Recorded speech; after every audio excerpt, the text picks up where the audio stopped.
Welcome to Python Academy, and this is going to be an introductory session which will provide you a glimpse of how our course, which is a data analytics with Python, has been designed. So, in this course, we are going to see in this introductory part a three-way solution. So, in first, we will talk about data analytics in general. Then we will talk about Python, why we are going to learn Python in that. And in the last part, we are going to see how the syllabus has been designed. So we will go step by step to all the three things. In between any queries or question, you are free to ask. Okay. So you can put it into the chat window or the comment section. So before starting this course, I always like to show this diagram which gives you a feel of what kind of course will be. So obviously it will contain consist of a kind of programming because it will be a part of that.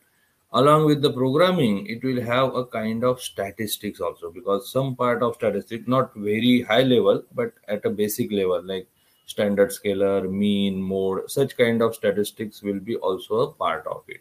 So that also will be there. Along with that, you will have some kind of graphical skills because that is also required. So graphical skill and this will be provided to you. Okay, so all will be a part of our course. So this gives a simple glimpse of that. We will see all of them as we will proceed further. Talking about myself Anup Kelkar. I am in the industry from last 18 to 20 years in the field of database, project management, data analysis and all. Was previously in TCS as a DBA in Mumbai and California. Came back and started my own academy, Python Academy. I am the director of the academy. I have done my BTech and MTech in computer science and engineering from VRC that time. Now it is VNIT Nagpur. And currently I am pursuing my PhD also from Triple IT Nagpur under the artificial intelligence domain. I am also an Oracle certified database administrator. I have added this part just to show you previously, if you just go 10 years back, it was all database. It was very new field of data analytics and all. So that's why in that time, and still the Oracle database or any kind of database, it's still in the industry and you have to work on that. Okay, so that is about myself. So let's jump on to the topic data analytics with Python, the introductory session. And as I said in the start, we will talk about data analytics in general, how the data analytics is, what is the definition of that, how you can utilize that data analytics thing, and how we can go ahead with that. Then we will talk about the Python in general, what is the Python, how's the use of Python. And at last, we will talk about how we can have the syllabus in this and how we are going to proceed with that. Okay, so that are the things we will follow one by one. So first, why should you think a career as a data analyst? That is the main question should come into the mind whenever you think of jumping into this course. So obviously, data analyst is the best job of 21st century by Harvard Business Review. These are some of the surveys which I got and I am displaying to you. Global data science market to reach nearly 122 billion in revenue by 2025. So you can see this value is very high, means it is a dollar and it is in billion. So if you multiply it, it will be very high value. So that is the current requirement. That is the way the things are going on. The US alone could face a shortage of 1.4 to 1.9 million data analysts by 2023. By this year end, we have having so much shortage. The next year, obviously, it will increase many fold. And why I specifically added this US alone? Because most of our project works with on-site offshore model. So there will be a person of 5 or 10 in say US, UK or Australia or somewhere, and there is a big team here in India, and then they coordinate. That is the way how on-site offshore model works. So since there is a huge demand there in the US, in UK, it is also there in India. Means if you just search on something on data analytics or Python, you will see multiple things available. So there is a serious shortage of data analysts, and this is a major concern for top MNCs around the world. MNC stands for multinational companies. Not only multinational companies, all new startups, they are also have a shortage, and that shortage is the startups also are ready to pay a very good salary because they have good funding and they want to proceed in very good manner. Okay, so that is also there. All this means the major corporations are ready to pay a top dollar salaries for the professionals with the right data analysis skill. This is important. Right data analysis skill and the top dollar salaries currently, if you consider US, the rates are nearly $150 per hour. That is what the rates going on. So if you consider in India, it may be just one day of 8 hours of work. But obviously, as the cost of living is high, the prices are high. And if you compare that with the India, it may be say 10-20% of that. And even 10-20% is high. You can see that. Okay, so that is also the current requirement, and that's why the people want to jump into this. So it is very good, like people like you are thinking of working on this field, so you can have a lucrative job in the future. Now, looking at the data source which comes in the picture, the best source on the new data science model, obviously 34% are coming from the computer science and student, they are there. But that is not the limit. There are other categories also, 27%, 24%, 12, and so on. So you have a good chances of all these people sitting together. Okay, so you can have professionals in the field other than IT or computer science. There are students in other discipline and even business intelligence professionals. Now, this count, which is nearly a 12%, is a high one. Why business intelligence professional? This I call a domain expert. Domain expert in whatever the domain you want to work as a data analyst. Because currently, if you see, even if any company or any product or any problem, if they don't have any software, at least they will have an Excel sheet where the data is saved just for the calculation purpose. So whenever the data is at least in Excel, it is digital. And if it is digital, I can analyze. So every field, maybe it is a medical, insurance, banking, or you think of car driving, and then there are transactions, then social media, then video. So many things are there. Everything which is digital, it can be used for data analysis. But the problem is the domain expertise. If I want to work on the data analytics problem, which is in banking domain, I should have the banking knowledge first. How the asset, what is the liability, how the things work, how the loans are given, what is the saving account. If you get the whole and soul idea of that, then only you can work as a data analyst. So in some company, domain experts are required, but many of them think of if they have the data analyst who is already in that domain, maybe a mechanical, electronics or anything, that is an added advantage. So that is also the good thing. Means if you can tell your friends also that there is a huge requirement, that is also good. That is the they can also jump into the field of data analytics. Now let us look at the definition of what is a data analytics is. So data analytics is the process of finding information from data to make a decision and subsequently act on it.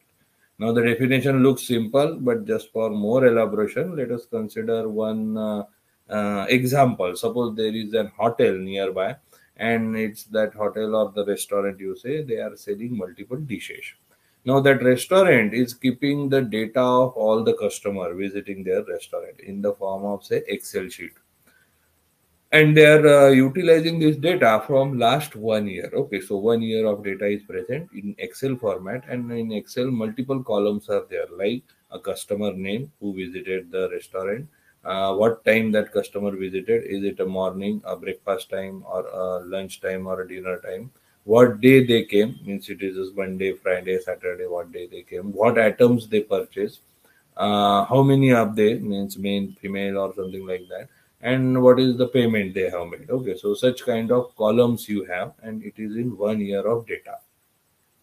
Now, as a data analytics, that 1 year of data will be provided to you, and the owner of the company will say, "Hey, you are a data analytics. You analyze this trend, this Excel, and let us know what are the steps we should follow so that we can increase our revenue." Okay, so ultimate aim of restaurant is increasing their revenue on the basis of 1 year of data which has been provided. So, on the basis of this, what are the steps we should do? So, looking at the definition again, we said it is a process of finding information from data. So, we will have multiple kind of information from the data which we have been provided. Like we may know, come to know the customers who are regular. Okay, from the name, if they are keeping. Again, all these are if and else are depending on the data. So if the customer's name I know, I can say, okay, these are the prime customer visits at least once in a month or a 2 month. These are the of prime customer. Sometimes are there, sometimes not. So this can be one kind of information we can have in one of the column. The second thing we can observe is some of the atoms which are famous, some of the atoms are not famous. So that is the second thing we can have. The third thing, even I can say, since we have the days available, I can say, okay, this restaurant have more heavy rush on Saturday, Sunday, and whereas this restaurant has more rush on other working days. That also happen. Even more rush on breakfast, more rush on lunch, or more rush on dinner time. That also can be taken care of from the data which has been provided. Again, this thing which I am currently talking manually. In actual, when you have the all the data and all the NumPy pandas libraries, which we will utilize, you can directly take the advantage of that libraries and get the result out of that. So once we have the information from the data, we will make a decision on that.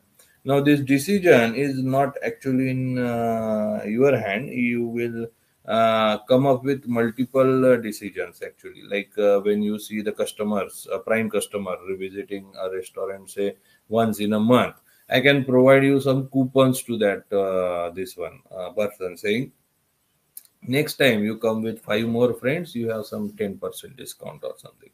Even second thing we said that suppose I have that days or the timing information. So if I came to know, okay, only at dinner time people are more, whereas on lunch time or say breakfast they are not visiting that frequently. So in that case, we can have something like a buffet where you have the coupons of 500 rupees, you take it and then you eat whatever you want, something like that. That may be another way.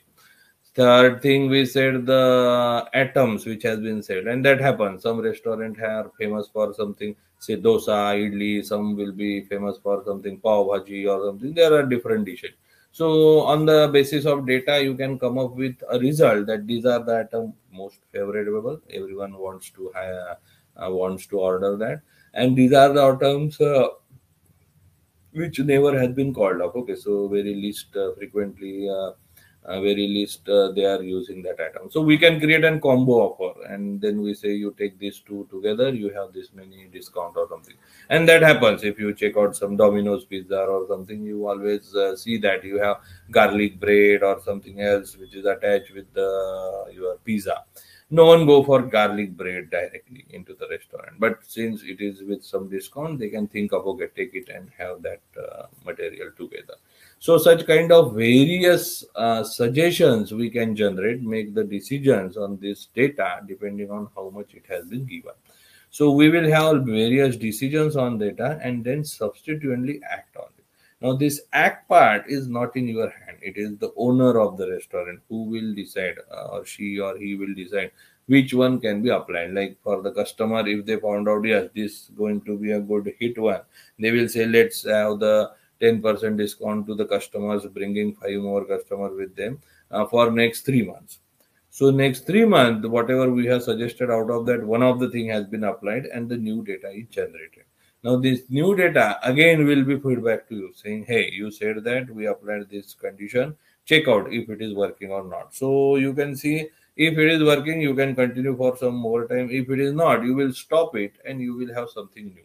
So every time you have something to apply. So I can say the process of data analytics is a continuous process. Every time something new comes, you have to apply it. You have to apply it. Okay. So in future, once you get a job as a data analytics, it is very good that you will always will have a work to go on, and there will be a changes. You have to cope up with that. Okay. So that is what the data analytics. So looking at the definition again, data analytics is the process of finding information from data to make a decision which we have made and subsequently act on it. And as I said, act part is not in our hand. The owner will decide on that.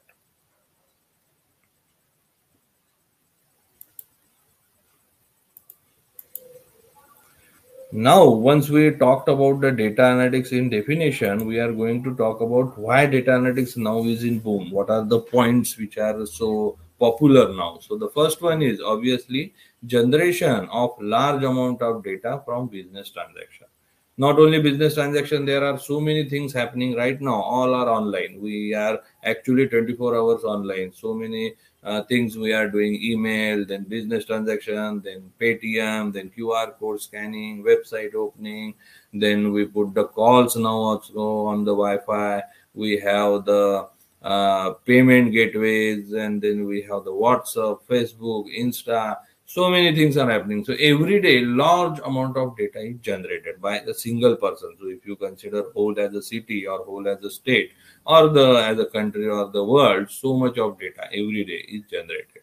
But the second thing is availability of large data storage system at lower cost. This is important because if the data storing is costly, no one will store that data. They will always store what is required. Other data will be removed, deleted. But that doesn't happen. Means if I go to my college day, 2002, 2003, we used to have a floppy disk, which is 1.44 MB, and 1.44 MB we used to put our code there, then pass it to our professor, then they will copy in their machine, and then they will check and so on. So today, if I found 1.44 MB file also, I will not delete also, because I don't have that time, because your laptop or your mobile memory itself is on 1T, 2T, and increasing day by day, and at a lower cost. Means you are not going to pay very exorbitant or very high cost for that. So that is also there. The third thing is availability of better tools and technology to analyze this large data set. Now this directly boils down to RAM of your machine. So obviously your RAM, that is the which is the part of your computer or your mobile where that much data is actually computed. Okay, it is not the storage which is taken. Means even if I have a laptop and its say RAM is 2 GB, and I connect an external source, say 1T, and then it doesn't mean 1T is directly available to operate on. Every time 2 GB data will be read in RAM, then it will be thrown. Again 2 GB data read and then thrown. But if you observe currently, the RAM also got increased. Means again in our college day, we used to have Pentium 1, Pentium 2, 2 computers, which was there in 2002, 2003. Laptops was not there that time. So in that computer, 512 MB of RAM was very high. Means it was extraordinary, so much of work you can do on that. But now your mobile itself have 16 GB and 64 GB and 18, so much GB of RAM. So the RAM increases, the process goes in parallel. Yes, cost is attached with that. It is not very cheap right now, but in the future it may be. So because of all these reason that I have mentioned, where large data is generated, availability of large data source, and availability of better tools and technology. That is, I said, as a the RAM of your machine. So because of this, the data analytics is now in boom, and everyone want to work on that. So I have added one example here, which gives a generalized idea how the data analytics is used. So this is an example of Walmart. So currently Walmart not into the picture, but it is an US data, so I have just shown that. But you can say it is something like a big bazaar in India. So if you look at the data harnessing, how it is used, the company store each piece of information generated during the business operations and customer interaction. So each piece, small and small, what you like, what you didn't, what you purchased, what you didn't, where you went, where you came, every data is kept. Okay, so data is generated, it is analyzed, and learning from the data is used for the decision making and process optimization. So looking for the Walmart as a single one, it has a 4 billion of transaction every year in US. Obviously, currently US data we have 900 stores all over the US which they are operating, and nearly 10,000 to 1 lakh of SKUs. That stands for unique numbers they have. So if you look at their data in 13, it was 1.2, 17, 2.4, by 22 last year, 5 trillion GB, which is a very huge data, and they will just not sit on that. It contains multiple things. It is employees data, customer data, warehouse data, supply chain data, every CCTV coverage or everything will be covered and will be utilized. So this we are talking about a single company, Walmart. Now in here in India itself, like in Nagpur, we are sitting here, we can have the Ola, Uber, Facebook, WhatsApp. Each one have their own data set of data about yourself. So that is a very big data available to work on. Okay, so that is the usefulness of data analytics in current syntax. Now when you work in the field of data analytics, the field you will work on, which I have broadly divided into three areas as a computer science and IT, because obviously the coding will be a part of the thing, maths and statistics, because you have to, I can say, utilize some statistical skill. We have that in our course also, a basic skills, but that is required, and the domain expertise, because obviously whichever the project you work on, you have to work on the project with all the categories in hand, so that is also there. So it depends on company to company. Means if it is a big company, you may have separate people working in this, and if it is a startup or something new, you may have a 2 3 person only as a data analytics. You may have to wear all these hat as a single person. So that may happen depending on company to company.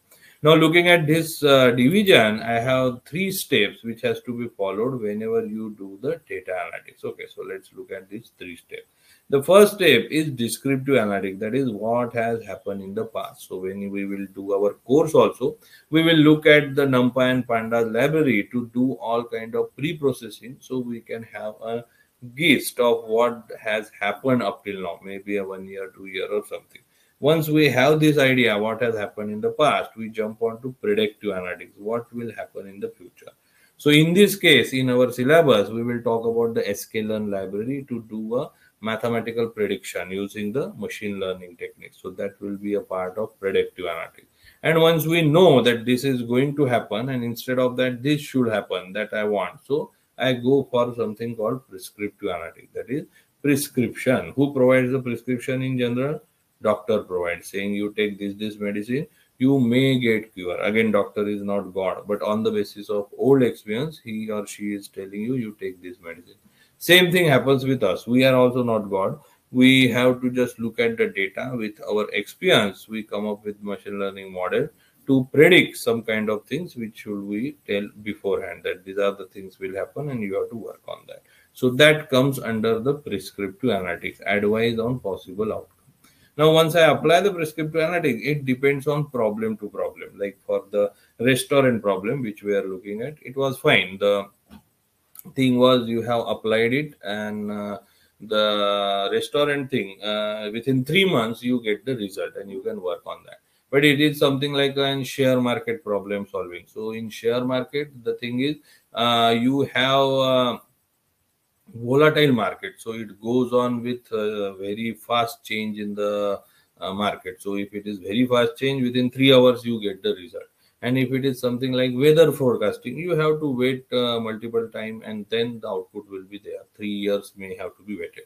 So whatever you wait for 3 years, 3 months, or 3 days, you come back to descriptive analytics, what has happened in the past 3 hours, 3 days, or 3 years, and the data again will flow back. And that's why I have said the process is a continuous process. Every time something new happens, you have to work on that.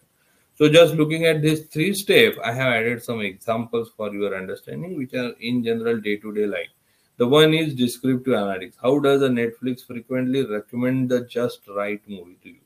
So not only Netflix, now there are so many OTT platforms. You watch one or two movies, you start get bombarding of new movies. How? Because that each film is attached with some hero, heroine, a plot, like it is an horror, a comedian, or something else, director, and so many things. So related to that genres, a new genres will be checked, and which are matching, they will be start bombarding to you. Considering you may utilize it again. Okay, so that is the idea. Predictive analytics, how does a grocery cashier know you to hand over the coupons you might actually use? This I generally explain with Big Bazaar, because Big Bazaar was because now it is not there. Now we have the Smart Bazaar and something. But Big Bazaar was very well in this category, how to lure you to come back to their shop. So like they used to give 500 cash back. So that 500 was very good amount, but it comes as a 100 rupees for 4 months, and every time when it comes you have to redeem it. So every time you have to go back to Big Bazaar and purchase something. So the idea was whenever you go back, you never purchase for 100 rupees. It is always extra you purchase, and that is the idea they are utilizing. Okay, so that is the second method we have been utilizing.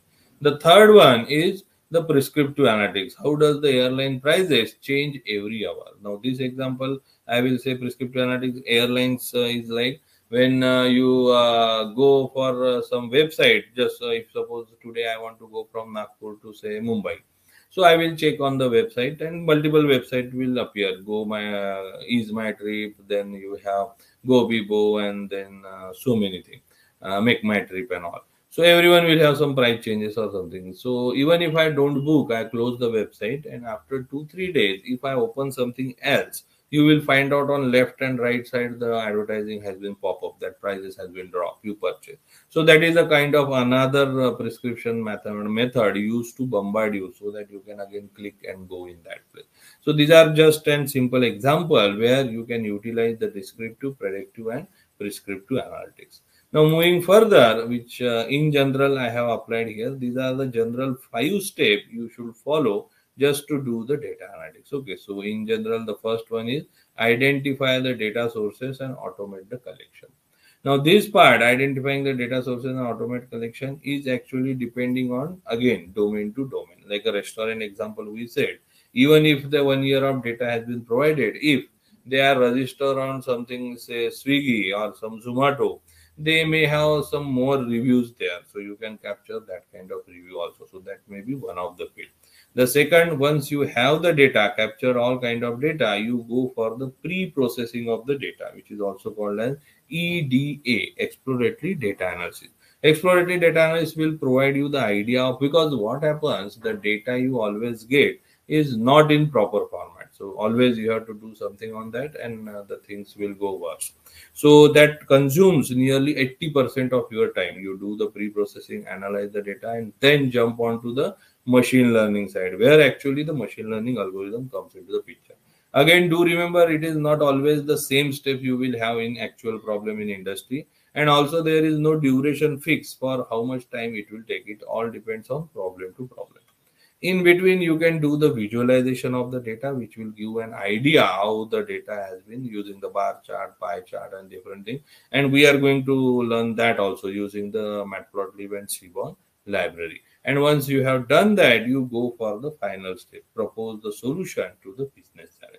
So in between, I can have any problem, like maybe three or four, and I have to go back to two. You are okay, you can go back. So there is no sequence I can say directly, but this gives a generalized idea how the data analytics process works. Okay, so that is gives a generalized idea about the data analytics.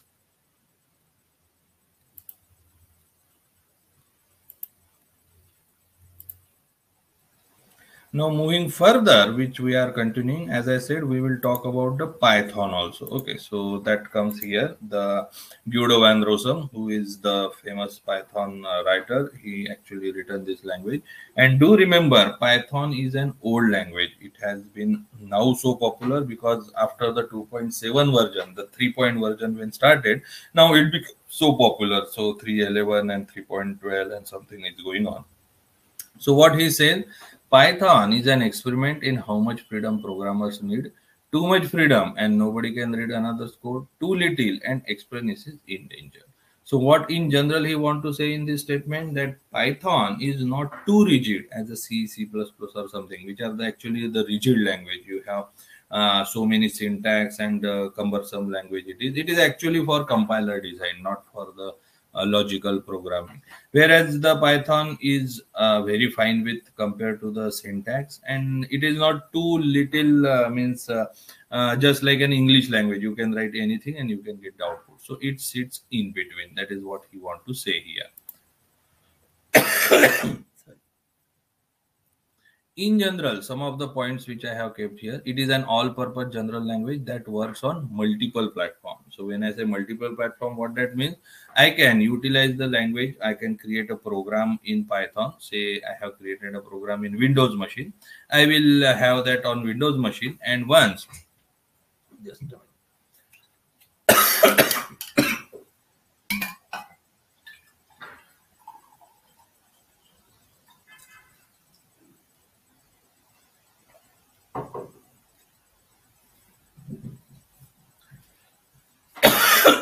Sorry.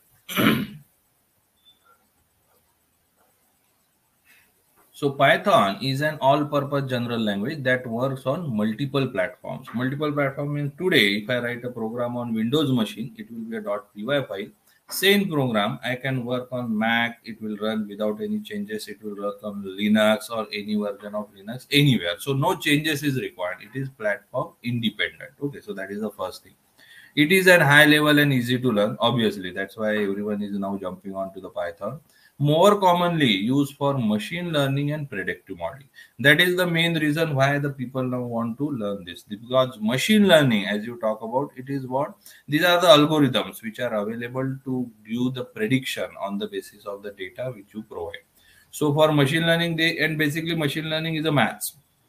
It is not a very bigger thing or not. They are the formulas. You pass some input and you get the related output. Now, since that machine learning has so many formulas, it has lot of libraries available in Python which you can just easily utilize, and that's why the Python is in popular. Okay, so that is the case.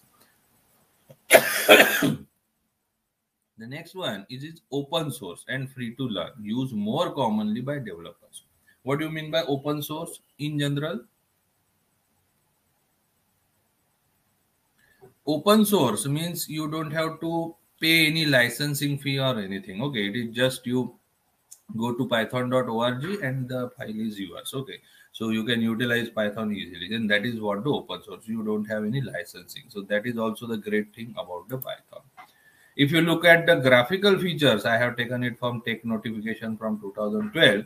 It gives you Python is booming rapidly in the field of data analytics. Why I said data analytics? Because other languages are also good. They have their own advantage in their own way. Like Java is good for software development. C++ is good for compiler designing. Whereas if you look at the Python, it is best for doing your data analytics stuff. Okay, which actually will not be the case. Means I can do the data analytics with others also. Okay, so it is not the case I cannot do the data analytics with Java or C++.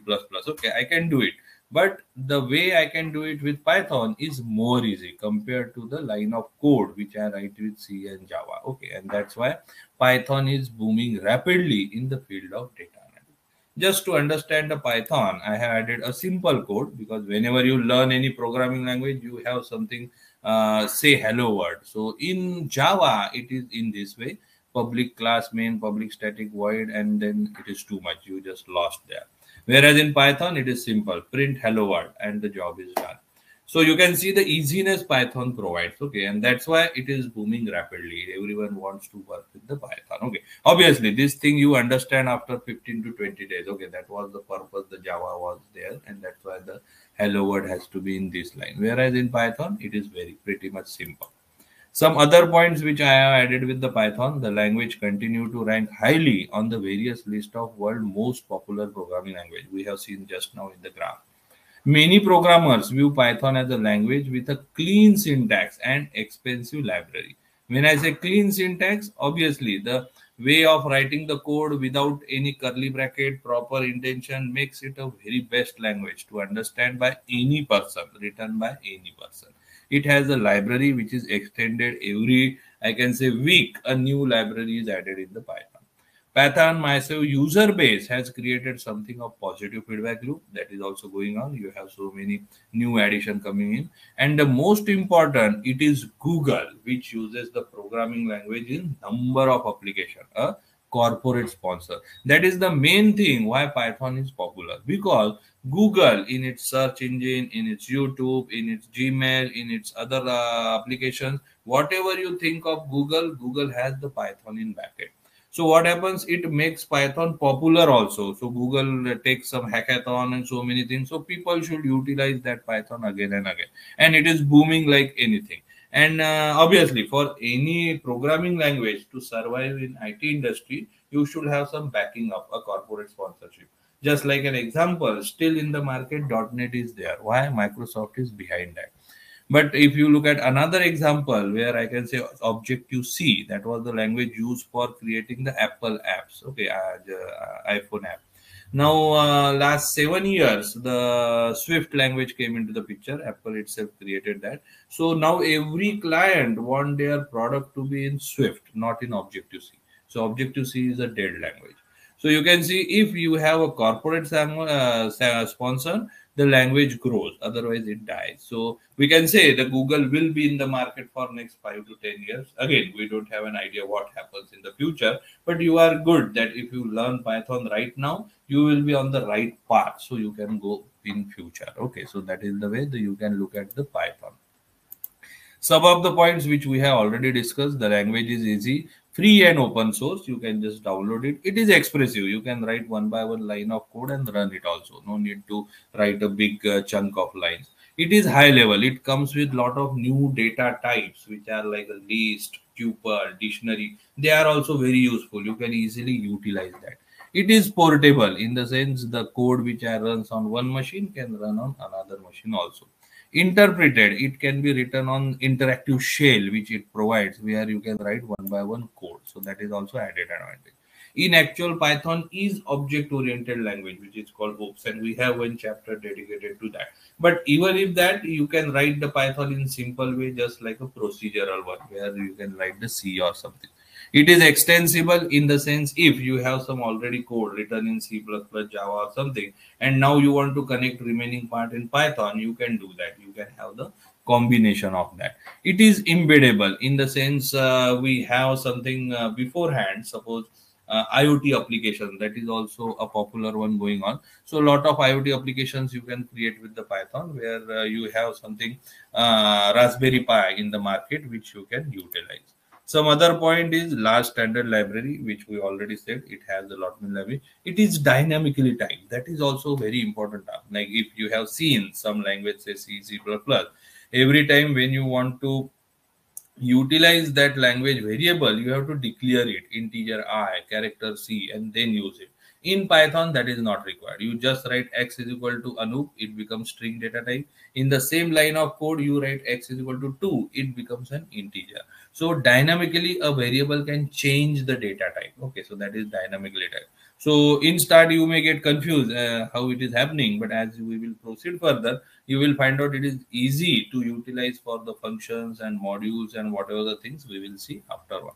GUI programming is also there, and it is good fit for data science, ML, and AI. That is the main reason why everyone want to work on the Python.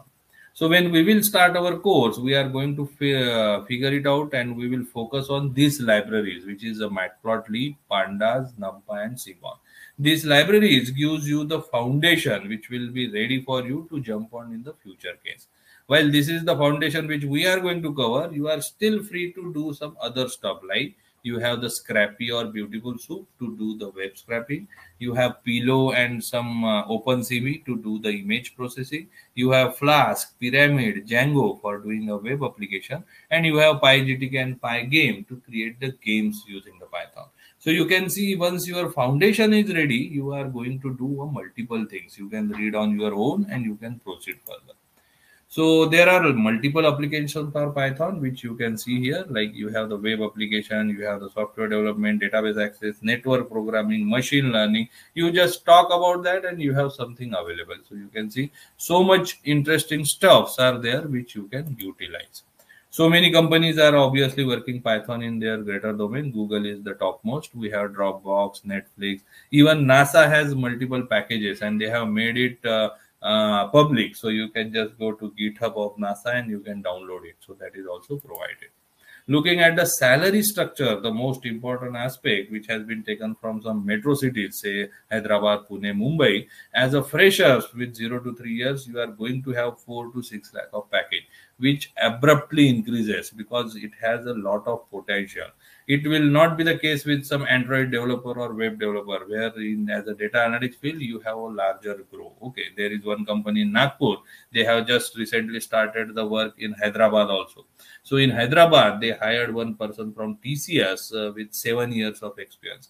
So when they hire them, that they are provided is 23 lakh package. So you can look at with the large package with the 7 years of experience. Obviously, they will extract 1 crore out of that, but you can look at the salary, which is very good sitting in India. Okay, so you have a great chances when you work in the field of data analytics. Now, looking at the last part, how the syllabus has been designed.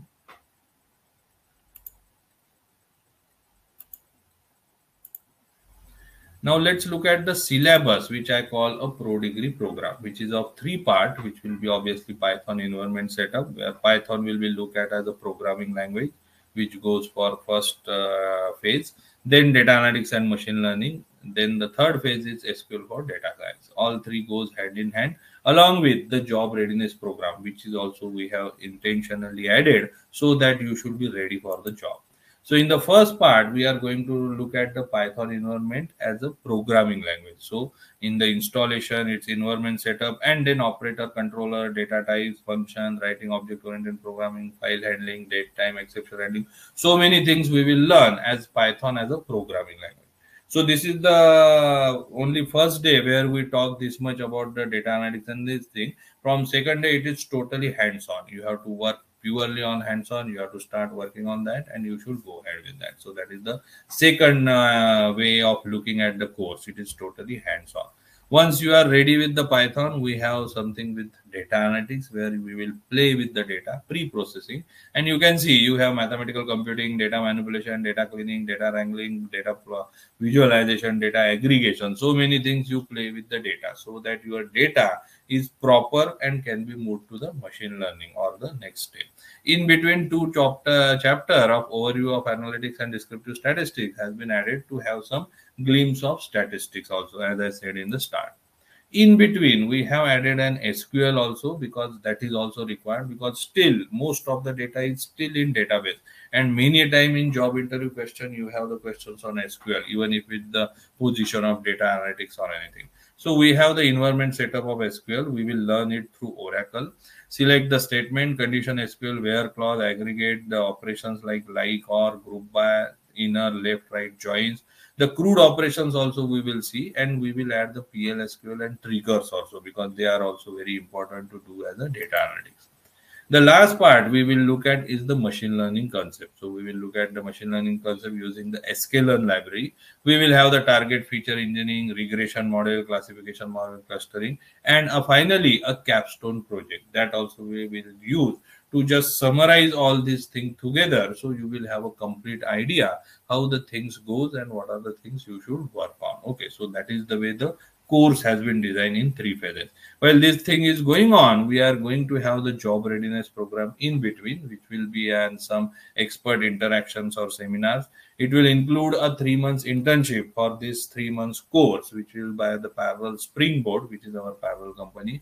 In between, we are going to have the mock return test and mock job interviews also, because every bi-weekly we will you have to face this test and interview, so that we can judge you how the things is happening and how you can go ahead with that. Okay, so we will provide you the feedback also so that you can work on that. The good thing is now we are in association with Wiley International, so you are going to get an international certificate with the Wiley logo on that.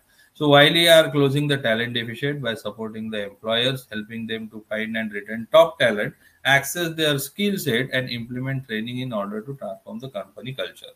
So to do that, for decades, Wiley helped people to learn. Now they are showing the new ways to achieve by giving the certification. So the syllabus which has been created is a combination of what we thought and what the Wiley has provided. So it is a combined syllabus. Some of the glimpse also we will show you how the syllabus is.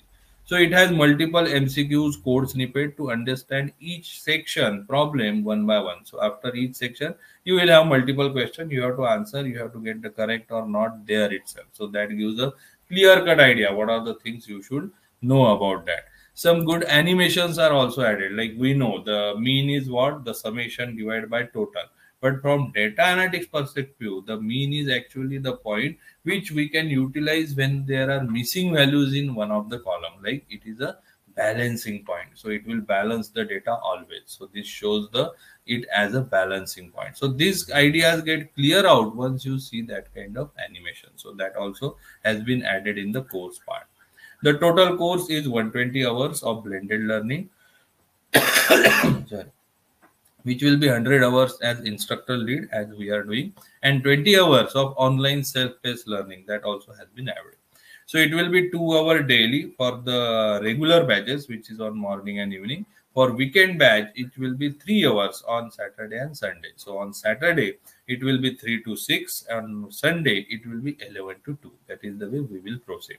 We have some live doubt support from the handpicked mentors, 6 hours per day on the Skype also. We have some mentors working in industry. They are also available to help you out. You can put the question, they can provide the answers on that. That is an additional thing. The best thing is the labs which has been added. There are so many labs, so many things you have to cover up as the course go on, because it is not just the learning phase. You have to try all this thing on your own.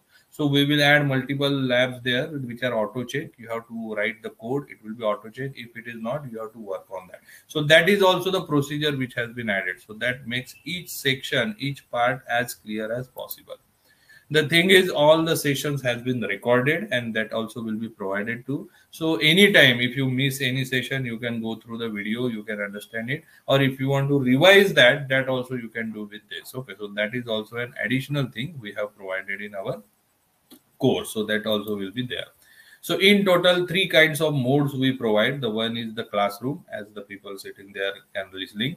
One is the online, as some of you which are online who are also listening, and the self-paced instructor, where the person can purchase the videos and a mentor will attach as per their time. They can do this course. Okay, so that is all three things is provided.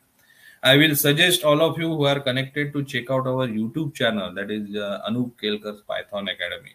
It has many things to work on. Okay, it has a lot of playlists. Like one of them is mock interviews. So we conduct the mock interviews, that also we record, and then we provide it to all our students to look at what they are failing in, what the things they can do better, what are the things they are telling in very good in format. So all these things are available. Then there is one more playlist on interview hack videos. So whenever our student goes to the market and they just go face the interviews, whatever the problems are asked to them, that they came back and tell us, okay, this was the problem has been put up. So immediately we create a video out of that and we put into the our YouTube channel. So you have nearly 40 to 50 videos also, which also you can look at. So you can see so many things are available. You just go here, subscribe the channel, and you have a lot of things available on our channel. So I will suggest all of you to look at Anup Kelkar's Python Academy. So coming to the end of this, the data analyst is the future and you should be ready for that. So are you ready for that? Because so many things are there. If I recapitulate, we started with data analytics in general, which goes in three phases: the descriptive analytics, the predictive analytics, and the prescriptive analytics. Then we talked about the Python as a programming language and the steps to follow. And then in last, we talk about the syllabus in general. What are the three phases we are going to face on? So that is all about what the data analytics is, and that is an introductory part which we are going to cover it. Next time we will have the installation and all that things. And before that, that session ends here. Thank you.